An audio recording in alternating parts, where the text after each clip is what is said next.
동아시아의 르네상스, 그 중에도 한국이 중요한 역할을 하는 동아시아 고대의 문예부흥 얘기를 하면은 바로 직방 칼을 빼들고 덤비는 사람들이 주변에 많이 있습니다. 그래서 그 민족을 얘기하기도 상당히 어려워지고, 특히 고대 문예부흥에 대해서 얘기하기가 상당히 불편해졌습니다. 예, 분명히 자유, 민주주의가 이 땅에 왔는데도 그러니까 정당하게 반론을 제기하는 것보다는 그렇게 일종의 뭐랄까 중상성 비아냥, 비판이 아니라 이런 게 많습니다. 그러나 이런 거 겁낼 건 없고 얘기를 해야 하는데, 우선 문예부흥은 유럽 사상사에서 먼저 있었던 일이기 때문에 그쪽의 얘기를 잠깐 참고로 들어봅시다. 이탈리아 르네상스의 문화라는 유명한 명작을 낸 야콥 부르카트. 야콥 부르카트는 상당히 조금 지나간 사람입니다만 아직까지도 르네상스에 대해서는 이 사람 이상의 연구자가 별로 많지 않습니다. 그래서 부르카트의 얘기를 한번 들어봅시다.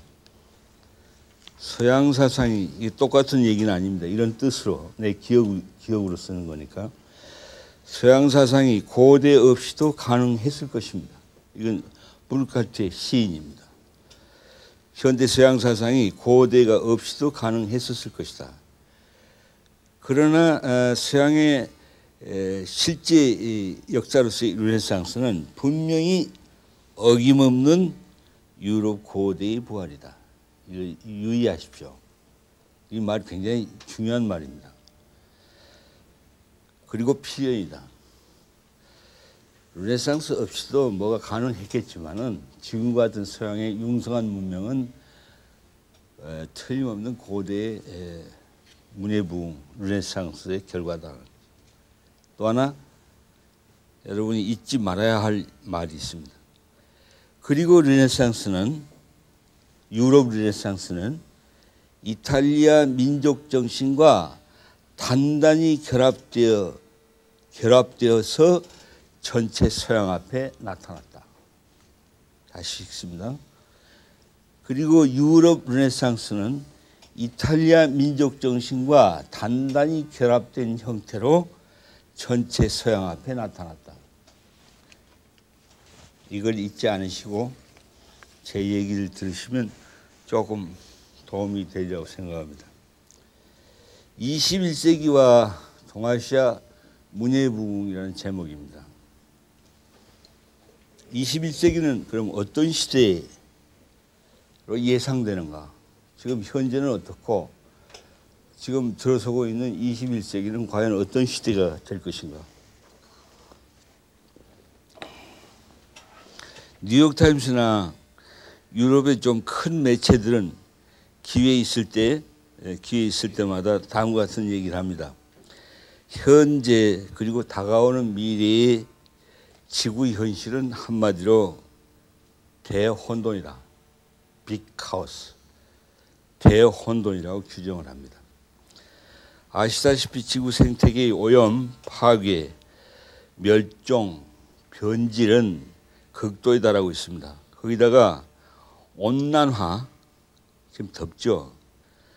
기상이변, 빙산이 대규모로 해빙, 녹아 들어가면서 남반구 해수면이 상승해서 어떤 과학자들은 그리 멀지 않은 장래에 남반구 해수면이 6m 내지 7m까지 올라간다. 이거 장난 아닙니다.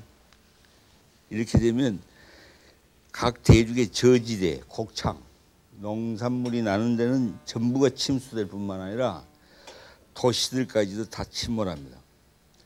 그럼 우선 물 때문에도 살 수 없지만은 이렇게 되고 이렇게 돼서 또 빠져나가고 다시 썰물이 되고 밀물이 오고 이런 사이에 전염병이 엄청난 전염병이 만연할 것입니다. 지금도 그 조류독감 같은 게 사스 유행인데 이렇게 되면 무서운 전염병이 온다는 얘기고 쓰나미, 하리케인 카트리나, 폭설, 폭염 등이 계속 난타해서 화산, 지진 뭐 이런 수십억이 죽고 오직 이제 북극에서만 겨우 생존이 가능하다는 예견이 나옵니다. 이거는 그냥 저널리즘에서의 얘기가 아니고 나사, 미국 나사의 톱브레인이었던 제임스 러블럭, 영국 과학자죠. 가이아 이론의 창시자입니다. 제임스 러블럭은 가이아 이론을 제기하면서 지구 유기체가 하나의 살아있는 알을 가진 생명체로서 지구 자신이 알을 가진 생명체로서 지구의 체온을 이제까지 계속 진화 과정에서 조절해 왔다고 주장해 왔습니다. 어떻게 하느냐면 지구 체온이 좀 떨어지면은 우주로부터 오는 열 에너지를 더 많이 흡수하기 위해서 검은색에 가까운 어두운 빛깔의 꽃이 지구 표면에 가득히 만발한다는 겁니다. 그래서 열을 더 끌어들여서 자기 체온을 올리고 반대로 체온이 이렇게 내려갈 때는 지구 표면에 눈부시게 하얀 꽃들이 만발을 해가지고 태양열을 챙겨 반사함으로써 지구 체온을 평상으로 유지하는 그런 자기 조절 작용을 한다는 거예요. 이것은 해양학, 산림학, 기타 여러 가지 학문의 형태로 전개해서 들여다보면 쉽게 알 수 있다고까지 주장해 왔습니다. 이걸로써 우리는 지구의 장래에 대해서 상당히 낙관했습니다. 그러나 최근 제임스 러블럭은 가이아의 복수라는 책을 냈다고 합니다. 아직 전 구입을 못했습니다. 가이아가 즉 지구 생명체가 조절 작용을 안 한다는 거예요. 왜 안 할까요? 그래서 복수라고 썼습니다. 조금 시적인 표현이지만 하여튼 지구 유기체가 조절 작용을 못 한다는 겁니다. 그러면 이제 수십억이 죽는다는 거예요.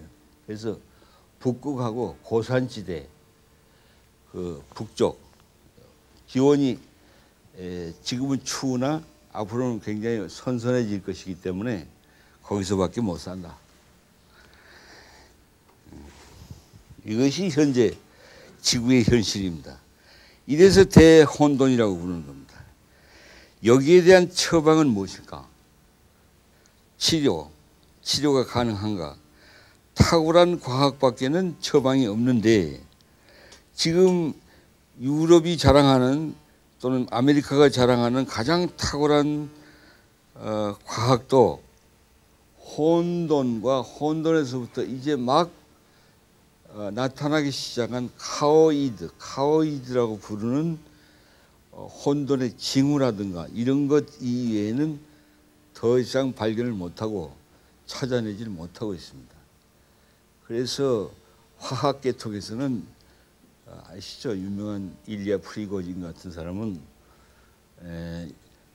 비평형 그러니까 혼돈 이론을 창조해서 발표하긴 했는데 혼돈에 대한 질서에 대해서 설명을 요구받자 더 이상 설명을 못하니까 해겔의 옛날에 다 끝난 소위 관념변증법으로부터 신태제, 정반, 합의 맨 마지막 통합 명제를 끌어다가 봉합을 해버립니다. 그러니까 이걸 보고 과학자들이 프리고진한테서 눈을 돌려버립니다. 그렇게 갖고는 안 나온다. 그럼 뭘까요? 진정한 의미에서 이 혼돈, 대혼돈을 처방할 수 있는 진짜 과학, 차원이 높고 정말로 지구 자체를 구할 수 있는 그런 어떤 과학이 나오려면 반드시 탁월한 과학에는 반드시 탁월한 인문학적인 어떤 촉발이 있어야 한다는 건 어떤 과학자든지 다 말합니다. 인문학적으로부터 어떤 원형, 아키타입, 또 기준, 패러다임, 또 담론, 디스커스가 주어져야 그것에 자극받아서 과학자들이 탁월한 과학을 발견하게 된다는 얘기입니다. 그런데 그런 인문학적인 촉매를 할 수 있는 원형과 기준과 담론이 서양 사상사, 서양의 주류 사상사, 철학사에는 없다. 이게 유럽과 아메리카 쪽의 과학자들의 얘기였다. 그럼 뭐냐? 유럽 사상사. 비주류는 있어요. 비주류는 생명 철학도 있고 혼돈에 대한 학문도 있습니다. 여러분 잘 아시는 들레즈 같은 사람은 혼돈의 철학이죠. 그러나 깊게 들어가지 못했어요. 그나마도 유럽의 소위 자칭 우파 철학자들한테 하도 왕따당하니까 자살해버리죠. 그러니까 이런 정도로 비주류가 힘을 못 씁니다. 주류 사상사는 플라톤에서부터 하이데거에 이르기까지 무, 공, 허, 동양식으로 얘기하면 무, 공, 허, 혼돈, 불확실한 것 이런 것들은 다 세계 밖으로 쫓아내버립니다. 존재, 실체, 확실한 것, 합리적인 것, 이성적인 것, 남성 중심적인 것만 세계의 중심에 앉혀놨습니다. 이 얘기는 아시겠죠? 조금 공부한 분들은 이 얘기 무슨 얘기인지 금방 압니다. 그렇기 때문에 유럽의 주류 사상사, 주류 철학사로부터는 이 혼돈에 대한 혼돈에 빠져 들어가면서 혼돈을 타고 들어가면서 동시에 혼돈으로부터 빠져나오는 혼돈의 질서, 혼돈 나름의 질서를 찾을 수가 없다. 아시다시피 의학이란 건 뭡니까? 병원. 그게 여기가 장이 아프면 장의 생태를 잘 관찰하고 그 생태에 돌아가는 이치를 타고 들어가면서 거기서 그것을 치료하는 방법을 발견하는 거 아니에요? 아닌가요? 어때요? 전혀 반대를 가지고 드러나요? 그 자체의 생태를 잘 활용하면서 거꾸로 그것을 치료하는 거 아닙니까?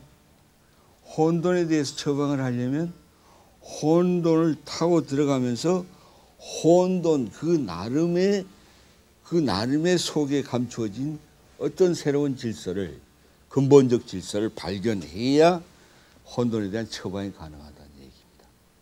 그런데 이런 것을 과학적으로는 아니라 하더라도 인문학적으로 철학이나 시나 종교나 기타 여러 가지 인문학적인 표현, 환상까지도 좋아요. 뭔가 이렇게 제시해 주는 그런 것이 유럽에는 없다. 있긴 있었겠죠. 있었어요. 내가 짐작하기로도. 그러나 긴 그 중세 동안에 마녀 사냥이 뭡니까? 바로 그런 이상한 혼돈의 질서에 대해서 얘기하는 사람들 태워 죽이는 역사. 또 갈릴레오까지도 어떻게 됐어요? 박해받았죠. 그러나 이 바대를 한번 생각해 봅시다. 근데 그런 어떤 거의 환상적인 어떤 그런 어떤 그 촉매가 없이는 진짜 과학으로도 들어가기 힘들다는 것이 뉴턴에 의해서 증명되죠. 뉴턴은 누굽니까? 만유인력의 발견자죠. 유럽 근대 그 과학의 아버지죠. 그런데 이 사람은 원래 연금술사예요. 원래 연금술사였다는 얘기는 연금술을 기초적으로 연금술의 기초 논리가 모순어법, 옥시모론이라는 모순어법, 역설적이죠. 역설. 예를 들면 무슨 색이 공이고 공이 색이다. 이게 역설입니다. 그렇죠? 색은 공이 아닌데 색은 공이고, 공은 색이 아닌데 공은 색이다 한 거예요. 이 연금술이 신비주의라는 이유가 거기에 있습니다. 그래서 이런 이제 연관이 있는데, 이런 어떤 뭐를 제공해 주는 인문학적인 것이 없기 때문에 동아시아 전통 사상에 대해서 이렇게 눈을 돌리기 시작한 겁니다. 유럽 과학자들과 미국 과학자들이 이것을 소위 이스트 터닝이라고 합니다. 이스트 터닝, 동쪽으로 머리를 돌렸다 이 말이에요. 이제 이런 증상이 하나의 혼돈, 한 대혼돈의 한 양상입니다. 또 뭐 잘 아시다시피 미국에만도 숭산 스님이 전파한 한국계 불교 신자가 150만에서 170만입니다. 우리보다 더 참선을 잘하고 불교에 대해서 더 많이 알아요. 우리가 오히려 등하불명이야. 우린 불교 잘 몰라. 불교 아는 사람 많지 않아요. 그러나 최근에 불교 인구가 굉장히 늘죠. 미국, 유럽도 엄청나게 늘어요. 이게 다 이스트 터닝입니다. 동쪽이 이렇게 보기 시작한 거예요. 저기 뭐가 있을까? 그런데 어째 그럴까? 개인 내면의 도덕적인 붕괴가 심각합니다. 우리나라도 마찬가지고 전 세계적으로 불안하고, 또 미국이 중심이 되어 있는 신자유주의 세계와 세계 시장에 꼭 성공했다고 볼 수 없습니다. 실패했다고 보는 사람이 더 많고 상당히 불안정합니다. 그리고 세계 주식 시장의 변덕스러운 이 널뛰기라고 그러죠. 오늘 아침에 일찍 왔으면 오늘 저녁엔 저리가 있고 알 수가 없어요. 오르락내리락.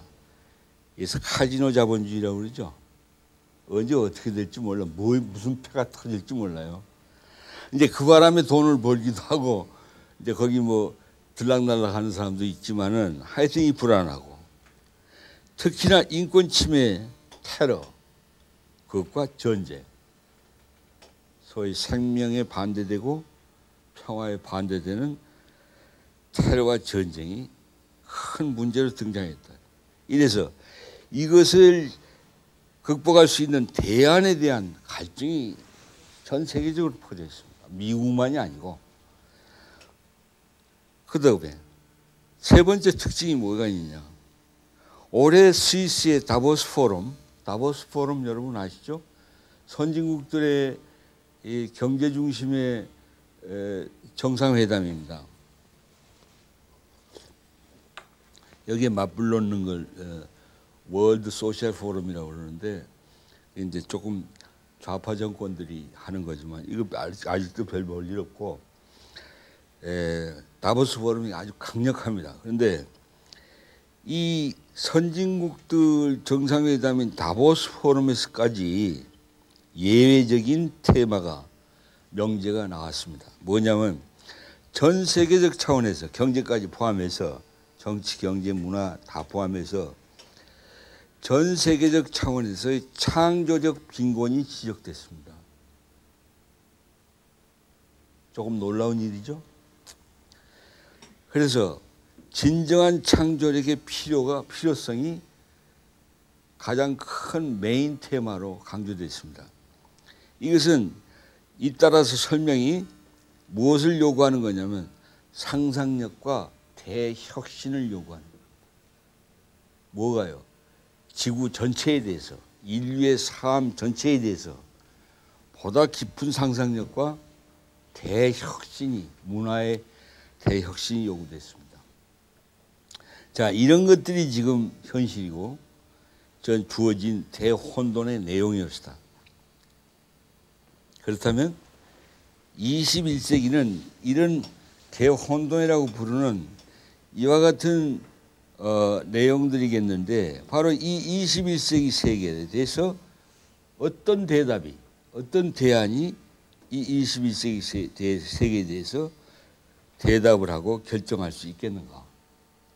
이것이 오늘 강의의 주요 내용이 될 것 같습니다. 아까 말씀드린 대로 서양의 주류 사상사는 존재, 실체, 확고하고 합리적인 것 이외에 무, 공, 허라고 부를 수 있는 것, 또 혼돈이라고 부르는 것, 여성성, 그리고 불확실성 등을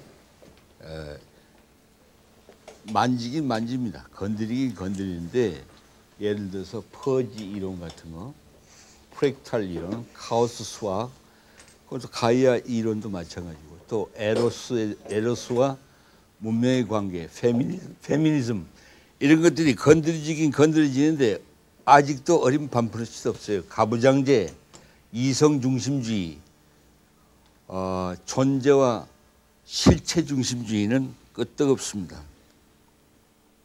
이번에 한 달 가까이 미국에 다녀왔습니다만 거기 지식인들하고 얘기해봐도 지금 이렇게 내가 지적하는 이런 것들은 하는 사람이 있긴 있는데 주류가 못 돼요. 주류 담론이 못 돼요. 그렇기 때문에 주류 담론은 아까 얘기한 그런 것들입니다. 그래서 이런 서양의 주류 사상사로부터는 과학이 필요로 하고, 이 지구의 대혼돈, 아까 쓰나미라든가 이런 온난화라든가 여기에 대해서 대답을 할 수 있는 혼돈 그 나름의 질서나 없음, 무와 생명 사이의 관계, 이런 것들을 밝힐 수 있는 대답이, 원형이나 기준, 패러다임이 나타나 있지 않다, 이런 얘기입니다. 거기 비주류론에 있느냐? 있어요. 누구예요? 스피노자, 라이프니츠, 베르그송, 니체, 푸코, 들레이즈, 미셀 셰르까지 있습니다. 그러나 주류가 아니에요. 여러분 신문에 니체 전직 광고 나온다고 그게 유럽에서 주류인 줄 아세요? 니체 유럽에서 주류 아니에요. 조금 뜨긴 떠. 이제 지금 뜨는 게 이게 뭘 뜻하느냐면 아까 얘기한 이스트 터닝하고 연관된 겁니다. 동쪽을 보는 거하고 니체를 새로 검토하는 거, 푸코를 다시 검토하는 거, 이런 쪽입니다. 그러니까 서양 사상사에서 비주류, 생명, 생성, 변화, 혼돈, 과정, 화이트에 대한 과정 철학 같은 이런 것에 대한 관심은 동아시아에 대한 관심과 맥을 같이 한다, 이 뜻입니다. 내가 꼭 여기만이 다다 그렇게 만세 부르는 거 아니에요. 내가 하도 당해서 변명을 지금 미리 하는 겁니다. 국수주의자라고 하도 당해서. 예.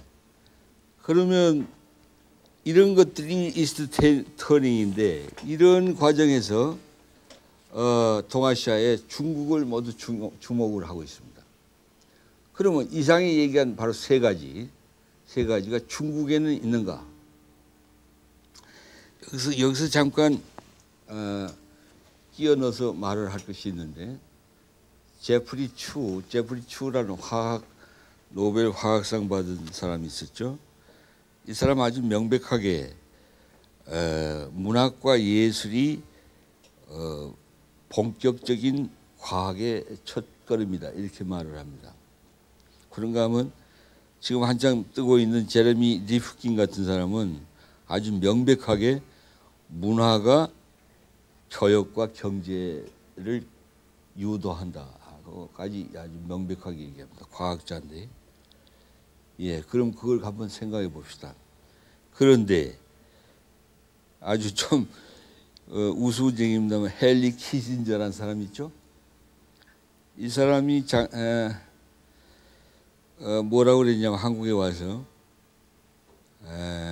세계 무역의 중심이 대서양과 로텔담에서부터 동아시아와 한반도 쪽으로 이동하고 있다고. 이 중심이, 무역 중심이, 경제 중심이 이동했다는 얘기예요. 여기가 바빠졌다는 얘기입니다. 태평양하고 이 동아시아가. 실제냐? 실제입니다. 경제하는 사람들은 다 아는 얘기예요. 중국, 일본, 인도, 그리고 한국, 베트남까지도 막 올라가는 상승세입니다.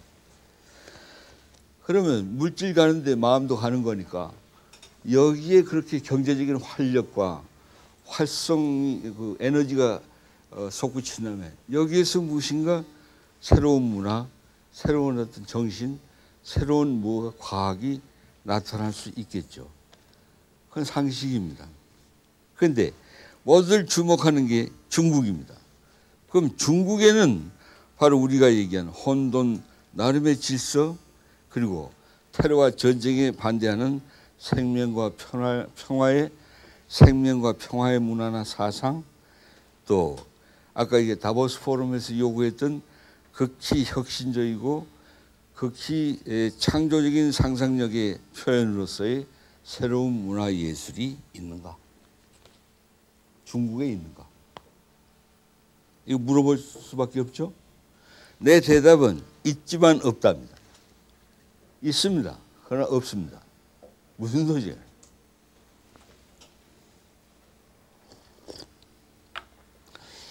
중국에 있는 건 되게 그 원형이 한국에도 있어요. 오래된 노자 장자의 도가 철학.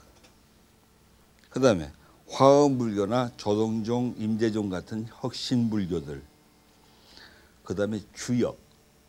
여러분 알죠? 점치는 책. 주역. 이건 원래 변화의 과학입니다.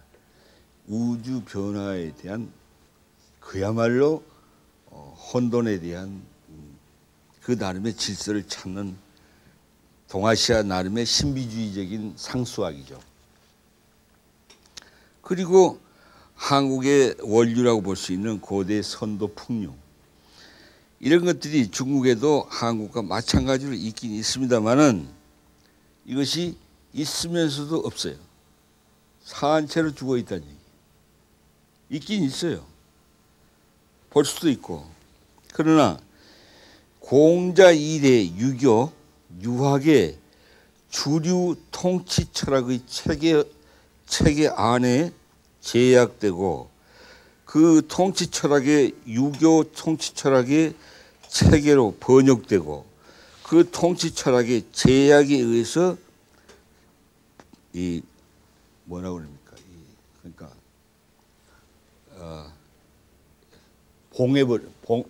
봉해져 있다고 이렇게 봉해져 있어 요 테두리 안에서만 살아있지 요걸 끊고 나오질 못해. 살아 생동하지 못한다는 얘기입니다. 예를 들까요?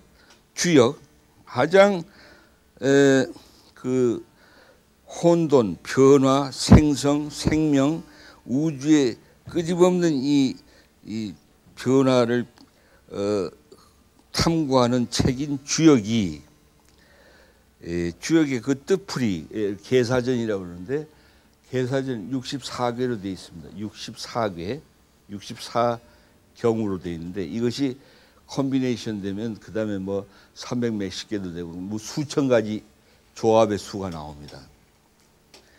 이 주역에 대한 철학적 해명이 계사전입니다.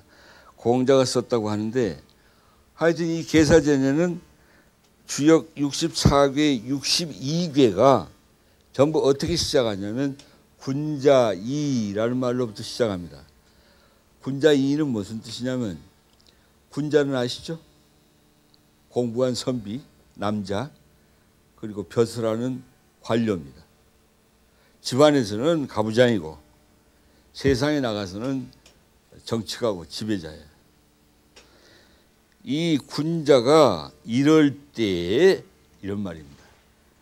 세상이 이렇게 변할 때 뭐 하늘에서 해가 떨어지고 해가 달이 뭐 올라오고 이게 변화인데 이 변화를 써놓고 이건 괴로 표현됩니다. 짧은 괴, 긴 괴 해가지고 음양으로 이것의 의미를 해석할 때는 이렇게 자연의 변화가 혼돈한 변화가 올 때의 군자는 정치가는 남자는 지배자는 또 중국인은 이렇게 처신하고 이렇게 대책을 강구한다 이렇게 되어 있습니다. 그럼 주역이 가장 활발한 생명과 그 변화의 책인데, 동양 유럽 같으면 과학인데, 이것에 대한 해석이 바로 뭡니까? 공자 이후에 유교의 주류 통치 철학의 또는 통치 철학의 지식인의 처신술 내지는 대응술로 전부 이렇게 바뀌어 있다. 그래서 봉납되어 있다는 얘기입니다. 산채로 죽은 거죠. 아니? 그렇게 되면 죽어요, 학문이라는 거. 그 활발한 거를 활발한 대로 살려야 그 학문의 혼돈성이 살아나는 거죠. 그래서 산채로 죽어 있다는 얘기입니다. 그 증거가 뭐냐? 중국의 왕조 변혁, 왕조가 바뀐 변혁은 반드시 농민 반란에 의해서 촉발이 됩니다.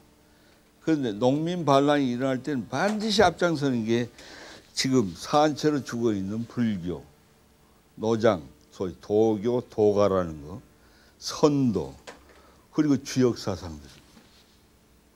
명나라를 세운 주원장은 원래 중입니다. 예?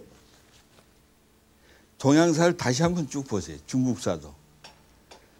중국의 농민 반란은 항상 그 주류 통치 철학, 유교로부터 괄시당해서 산채로 죽임당한 아까 얘기한 그런 혼돈 사상들입니다.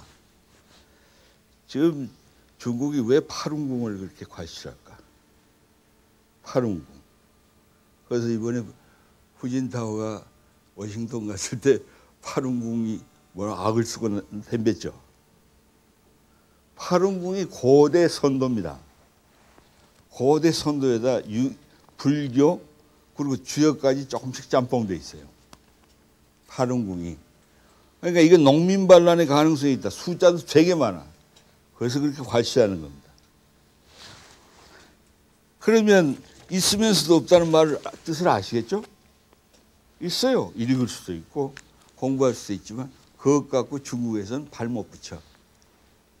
후진타오 그 인용한 거 보세요. 11가지 인용인데 전부 유학 계열들이에요. 유교 계열들이. 그러면 문제는 중국을 빼놓고 우리만 어떻게 하자 그런 게 아니라 동아시아 사상은 전부 연결되어 있어서 문제는 이 봉쇄와 제약을 어떻게 현대적 각도에서 파헤치고 풀어헤치고 그 생생한 혼돈의 질서와 그것의 에너지를 살아 생동하게끔 할 수 있겠느냐. 즉 동아시아 르네상스를 어떻게 일으킬 수 있겠는가.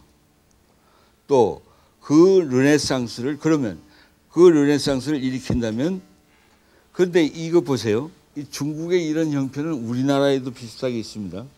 심지어 원형으로 따진다면 우리나라가 중국보다 더 원형을 잘 보존하고 있습니다. 모택동은 문화혁명 때 지금 얘기한 노장학, 불교, 주역뿐만 아니라 유교도 옛날 그 고대 유교, 소위 선진 유교라고 그러는데 진나라 시대 또는 한나라 시대 유교 같은 거 그런 거 고대 학문 하는 사람들 전부 다 받아가 모가지에다가 새끼줄 메고 끌고 다니면서 볼기를 쳤다고. 그게 홍위병의 문화혁명입니다. 그 뒤로는 옛날 거 하는 놈은 다 죽어버렸거나 자살하거나 도망갔거나 포기해버렸어요. 그래서 중국 사람들이 이제 체제가 변했기 때문에 공자한테 제사를 지내려고 하다 보니까 공자에게 제사 지내는 방법을 몰라. 그래서 비밀리에, 이거 비밀이에요. 나는 비밀을 주워 들었는데 성균관 대학에 와서 공자한테 제사 지내는 방법을 배워갔어. 한 10년째예요. 난 그 성균관 대학의 큰 학장님한테 직접 들었어요. 또 임재종, 조동종 같은 이 중국에서 터진 당나라 때 유명한 불교 조류들에 대해서 잘 몰라가지고 조계종에 와서 배워갔어요. 제발 입 좀 닫아달라 해서 지금 아직도 공개적으로는 말 안 하는 겁니다. 그렇게 거기가 오히려 한산해. 그리고 고자를 다 없애고 간자를 쓰기 때문에 고자, 옛날 글씨를 아는 사람도 한국이 더 많아. 중국보다. 이상하게 돼 있어요, 지금. 그러니까 동아시아 르네상스를 한다 그러면 꼭 중국만 생각할 거 없어요. 중국, 한국에 다 남아있는 유교, 불교, 도가 전체를 살리는 것이 이제 르네상스인데, 이 르네상스를 점화, 현실적 필요에 따라서 불지를 수 있는 독특한 해석학이 필요합니다. 그렇겠죠? 해석학이 필요해. 이 해석학을 눈동자라고 부르는 겁니다. 문예부흥의 눈동자, 즉 해석학이 어디에 있느냐, 이게 중요한 겁니다. 기왕의 노장학이라든가 노장학, 노자장자책, 불교, 지역관계, 선도관계 책들, 이번에 보스턴의 하버드 옌칭, 하버드 연경학회 도서관, 하버드 도서관에 들어가 봤는데 거대한 건물에 없는 책이 없어요. 동양 거요. 심지어 김지아 책도 40권이 있어요. 김지아가 쓴 책뿐만 아니라 김지아 연구서까지 해서 40권이 있는 걸 보고 내가 소름이 끼치더라고요. 이건 전 세계를 지배하는 일종의 두뇌 스파이 본부야. 그렇게 무서워. 미국 그렇게 함부로 보지 마세요. 함부로 보면 절대 안 돼. 겁내지도 말고 정당하게 평가해서 정당하게 대응해야 돼. 그 김지아 40권의 책을 그 사람들이 갖다가 어디다 써먹으려고 그랬을까? 그거 한번 생각해 봐요. 지금 얘기한 이런 거 중국 책, 그 도서관에 다 있어요. 없는 게 뭘까? 그거를 현대에 맞게 재해석할 수 있는, 재창조할 수 있는, 아까 얘기한 혼돈 과학에 대해서 뭔가를 건드려주는, 촉발시켜줄 수 있는 어떤 원형, 아키타입, 기준, 패러다임, 담론, 디스커스, 초보적인 이야기, 이것을 건드려줄 수 있는 해석학이 뭐냐. 이 해석학은 없어. 에? 없을 수밖에. 그 해석학이 아직 안 나왔으니까. 그런데 이 해석학이 있느냐 없느냐가 중요하고, 이 해석학을 가지고 어떻게 해석하느냐가 중요한 거예요. 그리고 그 대상은 아까 얘기한 중국의 여러 가지 철학 사상들이고, 한국의 사상들이고, 또한 유럽의 비주류 생성 철학들, 베르그송, 화이트헤드, 들레즈 같은 이 사람들, 이렇게 된다. 그러면 예컨대 이제 뭐가 중요하냐 했을 때 19세기의 서세동점 시대 말이죠. 서양이 막 몰려오고 대포 군함 기독교를 앞세워서 막 밀고 들어올 때 이것을 인류 문명사 전체의 대전환점으로 보고 새로운 기준을 제시한 일들이 있었습니다. 동북아시아, 동아시아에. 이때 동아시아의 한중일 삼국의 대응을 한번 살펴봅시다. 이것이 앞으로 우리가 해야 될 21세기 동아시아 문예부흥 운동의 첫 발자국이기 때문입니다. 이 위로 올라가면 더 있긴 있어요. 그러나 예를 들어서 청나라의 소위 고증학, 청나라가 고증학에 의해서 고대를 다시 증거하는 르네상스 운동이 있었고, 세종 때, 우리나라엔 세종 때 있었고, 그 뒤 17세기에 정조, 영조 연간에 상당히 활발했습니다. 고대에 대한 부흥 연구가. 그런데 그것까지 올라가면 너무 올라가. 그러나 그건 참고로 하고, 19세기 서세동전입니다. 참 그때는 우리가 지금 생각하는 것과는 비교할 수 없을 정도의 위기의식이 이 사회에 팽만해 있다고 합니다.